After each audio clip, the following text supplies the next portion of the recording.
Section 1. The night the radar fell silent. September 7, 1940. Worth Matravers, Dorset coast. A cold wind howled in from the English Channel, carrying the low hum of distant engines, Luftwaffe bombers slicing through the night sky. Inside a small, sandbagged operations hut perched on the cliffs, a young engineer named Edward Taffy Bowen, only 28 years old, leaned over a flickering radar console. The green cathode ray tube pulsed weakly, its once clear blips fading into static snow. The Chain Home Station, one of Britain's vital early warning radar sites, was dying. Outside, generator crews scrambled in the mud, cursing as they fought to keep the power steady. The last attack had blown a transformer in half the signal relays. Every few minutes, the faint silhouette of a Dornier or Heinkel flashed through the coastal mist. The sky glowed red from burning warehouses miles away in Southampton. Bowen wiped sweat from his brow. The heat from the transmitter room mixed with the smell of ozone and oil-soaked cables. His superior officer, Wing Commander Basil Nichols, burst in, coat flapping, face ashen. "Bowen, we've lost coverage past the Isle of Wight. The Germans could be on us before breakfast. Can you get it back online?" Bowen hesitated only a moment. "Not with what we've got," he said quietly, eyes darting to the shattered transmitter bank. "But maybe, if we change how it works." Nichols stared. "You mean redesign the system? We haven't got hours, we've got minutes." Bowen was already on his knees, unscrewing a control panel.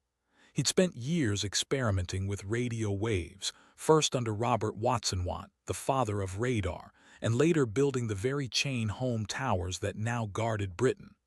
But tonight, his tools were simple: a wrench, a soldering iron, and a box of scavenged RAF radio parts. Each radar station along the coast fed the fighter command network, giving precious minutes of warning before enemy aircraft reached London or Portsmouth. Lose one station, and others filled the gap.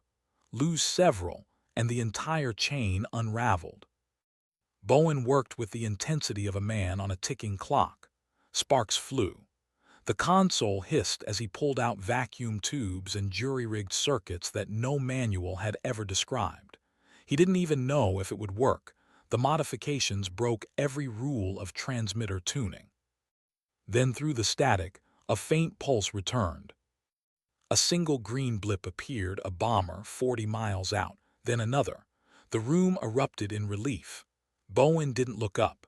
He turned a dial, fine-tuning the gain, pushing the radar beyond its normal limit. "Sir," the operator called out, eyes wide, "we're seeing contacts over Cherbourg. That's nearly 100 miles. Bowen finally leaned back, exhausted, a thin smile creeping across his soot-streaked face. "It's not impossible," he murmured, "just unapproved." The night the radar fell silent, Edward Bowen had done the impossible, and Britain's eyes over the channel had opened wider than ever before. Section 2. The engineer who refused to wait for orders. Dawn broke over the Dorset cliffs in a pale gray haze. The air smelled of salt and diesel, and the radar towers, thin steel skeletons piercing the morning sky, stood battered but unbroken. Inside the cramped transmitter hut, Edward Bowen hadn't slept in 36 hours. His uniform shirt was stained with oil, his fingers nicked and burned. But he couldn't rest.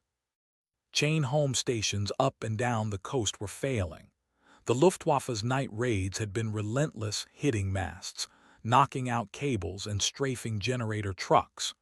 Britain's secret weapon, the early warning radar system, was faltering at the very moment it was needed most. "London can't keep up with the damage reports," Wing Commander Nichols muttered, scanning a clipboard filled with red excess. "They're sending repair crews, but half of them won't arrive until next week. We're on our own, Taffy." Bowen barely looked up. His mind was already racing. The original chain home design relied on a precise harmony between transmitter and receiver, a fragile dance of high-voltage pulses and echo timing. When a single valve burned out or a frequency drifted, the whole network could go blind. He turned to a pile of disassembled radio parts, scavenged from downed aircraft, and surplus RAF gear. "We can rewire the transmitter circuits," he said, almost to himself. "Use feedback loops from the receiver channel, stabilize the oscillation, even if the power's unstable." Nishal's frowned. "You're suggesting you change the frequency lock without clearance." Bowen grinned, a tired spark in his eyes. "I'm suggesting we survive." By mid-morning, he'd drawn chalk diagrams all over the wall, loops, resonant coils, timing relays. Every inch of the hut looked like the inside of a mad scientist's head. Two junior technicians, barely out of training, fetched whatever he asked for: copper wire, spare valves, even parts stripped from the station's radio set. The modifications were risky. If mistuned, the transmitters could overload and explode, taking the whole tower with them. But Bowen had one advantage: intuition. He had lived and breathed radar since its infancy. He could hear the pulse of the circuits, the rhythm of radio waves bouncing through the ether. By noon, they powered the system back up. The main antenna hummed with renewed life, its signal stronger, steadier. The radar screen came alive, not just faint echoes, but sharp, distinct returns. "Range increased by 20 miles, the operator whispered. "Resolution's cleaner, too." Bowen smiled faintly but didn't celebrate. This wasn't about one station. If this worked, he could replicate the change across the entire coast. He turned to Nishal's. "Get me a radio line to Vintner, and Polling will send them the wiring layout, quietly, no paperwork." Nishal's hesitated. "You're going over the heads of the Air Ministry." Bowen looked him dead in the eye. "Sir, the Germans aren't waiting for permission." And with that, a quiet revolution began. A network of engineers and radar men working by torchlight, swapping hand-drawn schematics, rebuilding Britain's electronic shield with whatever parts they could find. Every night, while London burned under the Blitz, Britain's radar eyes stayed open, because one engineer refused to wait for orders. Section 3. The night chain home reached beyond the horizon. September 15, 1940, the height of the Battle of Britain. Across southern England, the rumble of generators and the thrum of high-voltage lines filled the air like a living heartbeat. On this night, as the Luftwaffe prepared its largest raid yet, the chain home network stood as Britain's last line of detection, rebuilt, rewired, and running on Bowen's untested circuit modifications. At the Worth Matravers station, the radar screen flickered to life once again. Operators leaned forward in the dim blue glow, watching for the faintest trace of movement. The room was quiet except for the steady hum of machinery and the crackle of static in the radio headsets. Then at 20:46 hours, a sharp green spike appeared. "Contact, multiple contacts," the radar operator breathed. "Heading 310, 40 miles out, altitude 20,000 feet. Another blip, then another. Within seconds, the screen was alive with movement, dozens of German bombers crossing the channel. Bowen's circuits held firm, even as the power surged. The rangefinder locked onto aircraft more than 120 miles away, almost double the system's original limit. In the operations bunker below, messages raced through phone lines to fighter command headquarters at Bentley Priory. "Raid detected, inbound formation approaching London." Air raid sirens wailed. Somewhere in the dark, the engines of Hurricanes and Spitfires roared to life. Pilots scrambled from their bunks, pulling on flight jackets as the ground crews fueled and armed their planes. Bowen stood by the radar console, every muscle tense. He could hear the distant thunder of RAF interceptors climbing into the clouds. If his reconfiguration failed now, if the circuits burned out under stress, those pilots would be flying blind. "Steady power," one of the technicians called out, "signal holding." Outside, the radar towers loomed like steel sentinels, their aerials pulsing invisible waves into the night sky. Rain began to fall, hissing against the tin roof, but the signal never wavered. Minutes later, a report came through the radio. Enemy bombers intercepted over the channel, several turned back before reaching the coast. Cheers erupted inside the cramped hut. Bowen didn't smile this time. He simply exhaled, eyes glancing at the glowing screen that had once been dead. He'd done more than repair a machine. He had extended Britain's reach, given her defenders an extra heartbeat of warning in a war measured in seconds. That night, Chain Home saw farther than it ever had before. The radar beams stretched over the channel, painting a map of the unseen, a ghostly web of echoes that turned the tide of the air war. As dawn crept over the coast, the bombers were gone. The towers still stood, and Edward Bowen, the quiet engineer from Wales, had performed what his superiors once called impossible. Section 4. The secret that never made the headlines. Weeks passed and the Blitz raged on.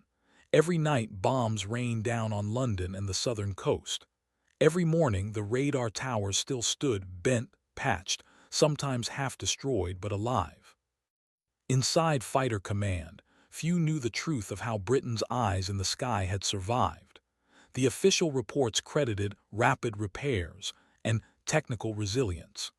No one mentioned Edward Bowen's name, or the unapproved circuit diagrams smuggled between radar huts on scrap paper and cigarette wrappers.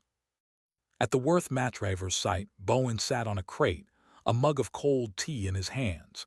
His fellow engineers were asleep on the floor beside the humming transmitter racks. The smell of burnt insulation hung heavy in the air. A new day was breaking, pale and smoky, over the English Channel. He heard footsteps behind him. Wing Commander Nishal's again, coat buttoned to the chin, carrying a folded telegram. "It's from HQ," he said. "They've noticed the improvements." Bowen raised an eyebrow. "Improvements?" Nishal's nodded, a faint smile forming. "They say our radar performance is exceeding design limits. They want to know how." Bowen chuckled softly. "Tell them the equipment in good hands." Nishal's hesitated. "They'll want the technical report. You'll have to explain the modification." For a long moment, Bowen said nothing. He looked out at the radar masts, silhouetted against the dawn. "Sir, if they ask," he said finally, "just tell them the system worked exactly as designed." Because he knew the truth would never make it through the chain of command. The Air Ministry didn't like improvisation, and the idea that one engineer had quietly altered the backbone of the entire radar network, without authorization, would raise too many eyebrows. But that didn't matter to Bowen. His satisfaction wasn't in medals or memos. It was in the knowledge that, night after night, those thin, trembling radar beams were still reaching across the channel, buying Britain the precious minutes that meant the difference between victory and destruction. One evening, weeks later, Robert Watson-Watt himself visited Worth Matravers. The father of radar stood beside Bowen, watching the operators track a formation of returning bombers. "I've read your notes," Watson-Watt said quietly. "You did what needed to be done." Bowen looked embarrassed. "Just patched it together, sir, nothing more." Watson-Watt gave a small, approving nod. "History won't remember the patches, Bowen, only that it worked." The two men stood in silence, the hum of the radar filling the room. By the war's end, the Chain Home network had become one of Britain's most vital secrets, the invisible shield that gave the RAF its edge, and the quiet triumph of men who worked in shadow. Edward Bowen would go on to join new projects, airborne radar, long-range detection, and the birth of modern microwave systems. But he never spoke much about that desperate night in 1940. Because sometimes, the greatest victories aren't fought in the skies above, but in the quiet hum of a transmitter room, by those who dare to make the impossible work.